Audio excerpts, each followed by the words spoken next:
आज पैगाम ये देना है कि मुझे शहर काजी नियुक्त किया गया है झारखंड सरकार की जानिब से। मुझसे पेशतर जामे मस्जिद में कारी यूनुस फैज़ी साहब अलैहिर्रहमा यहाँ इमामत के फ़राइज़ अंजाम दे रहे थे और वो शहर काजी थे। उनके बाद जगह यहाँ खाली हो गई थी, इसलिए हमने अप्लाई किया था आज से 2.5 साल पहले। तो 11/7/2024 को रजिस्ट्रार की जानिब से मुझे ये पावर दिया गया कि आप जो निकाह पढ़ाएंगे वो सरकार के नज़दीक जो है मान्य होगा। जो लोग विदेश जाते हैं शादी के बाद, तो जो आम लोग निकाह पढ़ाते हैं वो मान्य नहीं होता है।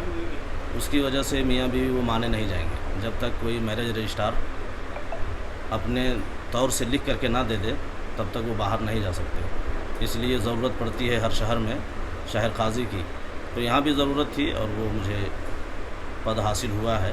तो जो लोग बाहर जाना चाहेंगे उन्हें ज़रूरत पड़ेगी, वो मुझसे रब्ता करेंगे। मैं मैरिज सर्टिफिकेट उन्हें बना के दूंगा, फिर वो बाहर में अभी आराम से बाहर जा सकते। अगर आसपास के क्षेत्र के लोग भी अगर आते हैं आपके पास तो कैसे क्या होगा? पूरा ज़िला का इख्तियार दिया गया है। मुझे शहर काजी ज़िला हज़ारीबाग का बनाया गया है। क्या कुछ प्रक्रिया होगा? ये होता है कि रजिस्टर्ड हुआ, उसके बाद क्या सरकार को रिपोर्ट करेंगे या एक सामाजिक तौर पे अपने पास रहेगा? रजिस्ट्रार की जानिब से बताया गया कि आप रजिस्टर मेंटेन रखेंगे। सरकार कभी भी आपसे रजिस्टर मांग सकती है कि आपने कितना निकाह पढ़ाया, कैसे पढ़ाया। तो वो तो हमारे ऊपर जिम्मेदारी आएगी। यहाँ से जाएगा, रिकॉर्ड मेरे पास मौजूद रहेगा। जिसे जिन लोगों को निकाह करवाना हो वो आपसे कैसे संपर्क करें? क्या प्रक्रिया होंगी निकाह की? जैसे आमतौर से रब्ता करते हैं उलमा से, वैसे मुझसे रब्ता कर सकते हैं। दस्तावेज क्या क्या चाहिए?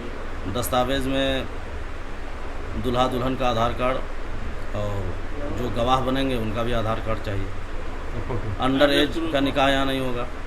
जैसे कानून है कि 18 साल से कम उम्र की लड़की हो, 21 साल से कम उम्र का लड़का हो, तो उसका निकाह यहाँ नहीं पढ़ाया जाएगा। इसी तरीके से अगर कोई हिंदू मुस्लिम लेकर के आते हैं, मुस्लिम लड़का है, गैर मुस्लिम लड़की है, उसका भी निकाह जो है शहर काजी नहीं पढ़ाएंगे, क्योंकि सरकार की जानिब से अलाउ नहीं। अगर हमें निकाह भी करना होगा तो पहले डीसी से इजाज़त लेनी होगी और डीसी की जानिब से जब मुझे इजाज़त मिल जाएगी तब मैं उन दोनों का निकाह कर सकता हूँ। आपसे पहले भी शहर के कोई काजी थे क्या? हाँ, कारी यूनुस फैज़ी अलैहिर्रहमा जो मुझसे पेशतर यहाँ इमामत करते थे वो शहर काजी थे। तो आपसे पहले भी शहर में नियुक्त थे सरकार के द्वारा? जी, सरकार के द्वारा। परिचय अपना? परिचय? मेरा नाम अब्दुल जलील सादी, मैं जामे मस्जिद हज़ारीबाग का। दारुल क़ज़ा भी यहाँ है हमारे यहाँ, जहाँ लोगों का आपस का मतलब जो निकाह में हो, फैमिली में हो, किसी तरह का डिस्प्यूट होता है उसका फ़ैसला यहाँ किया जाता है। फ़ैसला मीन्स की शरीयत के हिसाब से जो होना चाहिए वो उनको कानून के दायरे में, शरीयत के कानून के दायरे में उनको बताया जाता है। तो निकाह के लिए भी एक बहुत ज़रूरी था, शहर में पूरे ज़िला में किसी का नहीं था। बाहर जाने वालों को शादी के बाद बहुत प्रॉब्लम होता था। मैंने भी अपनी बेटी का जब निकाह किया पिछले साल तो उसको भी दुबई जानी थी। अब रजिस्ट्रार के यहाँ गए तो वहाँ डेट का बहुत प्रॉब्लम होने लगा, 1 महीना रहना पड़ेगा। अब लड़का को छुट्टी नहीं मिला, उस हिसाब से हुआ नहीं। फिर इदारा शरिया झारखंड से हम रब्ता किए और वहाँ से जो सर्टिफिकेट मिला उसके आधार पे उन लोग को वहाँ वीज़ा, परमानेंट वीज़ा मिला है वहाँ। तो अब जो शादियाँ होंगी यहाँ मुस्लिम लॉ के हिसाब से, निकाह होगा यहाँ से जो सर्टिफिकेट देंगे या यहाँ के थ्रू निकाह कराएंगे उनको परमानेंट वीज़ा वहाँ मिल जाएगा। इसी आधार पे क्या कहना चाहेंगे आवाम को? आवाम के लिए तो बहुत सहूलत हो गई है। मतलब हम खुद भुगतभोगी हैं उसके, जो मैरिज रजिस्ट्रार के यहाँ कितना परेशानी होता है, कितना मतलब फॉर्मेलिटीज़ है जो हर आदमी पूरा नहीं कर सकता। उसको डेट का है, 31 दिन जब तक नहीं होगा दोनों को हाजिर होना होगा कम से कम 2 बार 3 बार, लड़का और लड़की। अब मान लीजिए लड़का कहीं विदेश में काम कर रहा है, कैसे आएगा वो 1-1 महीना में 2 बार? लोग इनसे कैसे संपर्क कर पाएंगे? कैसे क्या?